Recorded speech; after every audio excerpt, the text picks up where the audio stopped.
Zdravo svima i dobrodošli na moj YouTube kanal. U današnjem video snimku ćemo govoriti i ispričat ću vam za samu ishranu tokom priprema za polumaraton i nakon njega.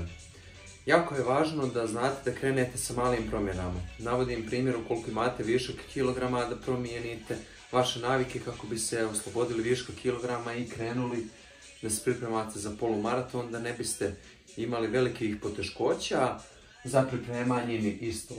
Naravno, ono što je jako poželjno i jako važno jeste da imate raspored.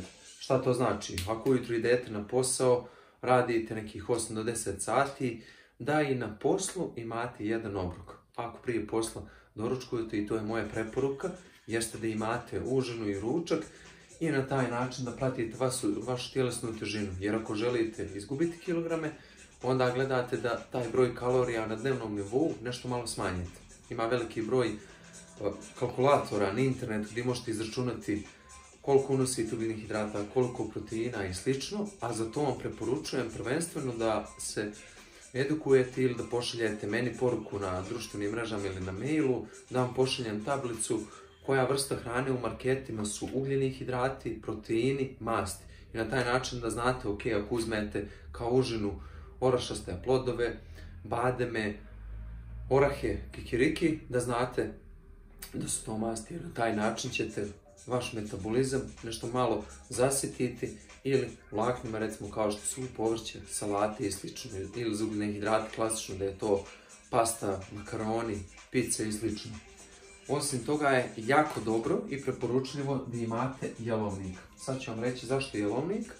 Zato što je važno da kad imate lagane treninge, ta hrana nešto može biti hrana koja će se duže variti, a kada imate teže treninge, fartlek, intervale, tempo, dionice i slično, na taj način da jedete hranu koja je lako varljiva i koja će energetski imati veći broj ugljenih hidrata za sami taj obrok. Kako će vas to održati tokom treninga koji obično traju duže od nekih 45 minuta sa kompletnim treningom i naravno da ne oskudijevate, da imate, preporučujem jedan taj grešni dan nedeljom, jer generalno ga ja imam, iako se pridržavam svih stvari tokom jedne sedmice, 6 dana, ok, jedan dan uzmem onako nešto i slatko i nekad čašu Coca-Cola, dvije zavisnosti koja je vrsta treninga, jednostavno da ne imate osjećaj da želite sve i onda kad završi polumaraton da vratite kilažu i da ispadnete sa vašeg puta. Balans je negdje jako važan.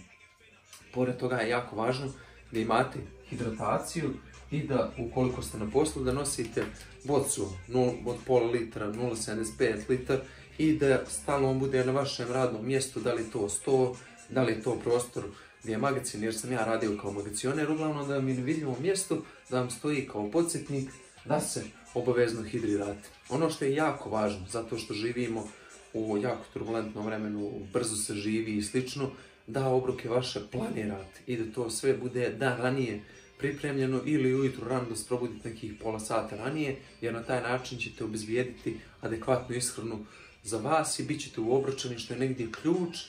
I za dodatke uz ishranu bih preporučio da prvenstveno, ukoliko su vam potrebni, da izvedite kompletne nalaze, da vidite da li vam zapravo oni trebaju, ukoliko je odgovor da, na taj način uzimate.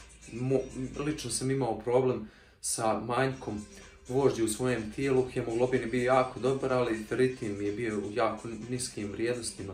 U mom slučaju bio sam jako umoran na treninzima i na trkama, tako da sam tu uzimao feroglobin koji je lijek i na taj način je nešto bilo bolje. Džabe što sam jeo i cveklu i razne stvari da bi poboljšao vožđe, to mi nije pomoglo. Tako da eto i taj podatak vama trkačima može značiti. Pored toga je jako važno da znate, sezonska hrana, recimo ako tokom ljeta dolazi sezonska hrana, da nju konzumirate i da to bude raznovrsnost. Jer tokom 7 dana ne mora to sad da bude, ne znam nija koja healthy hrana, jer sad u zdravu hranu nisam baš siguran koliko je to 100% zdravo. Jako je važno da imate u odnos ugljeni hidrati, proteini i masti, da ne izbacate ništa od toga, jer vam sve to itekako treba, jer se bavite nečim što je sport izdržljivosti i jako vam treba da imate ugljeni hidrat najviše procentualno u vašoj ishrani, proteini, masu i nezaobilazni jer oni hrane vaše mišiće i funkcioniše vaš organizam u najboljem redu. Ukoliko vam se svidio ovaj video snimak, možete ga lajkovati da podržite moj YouTube kanal i ukoliko već nijeste pretplatni, kliknite na dugme prati i zapratite moj YouTube kanal da biste svake sedmice dobijali novi materijal. Toliko od mene u ovom video snimku i veliki pozdrav do naredne sedmice.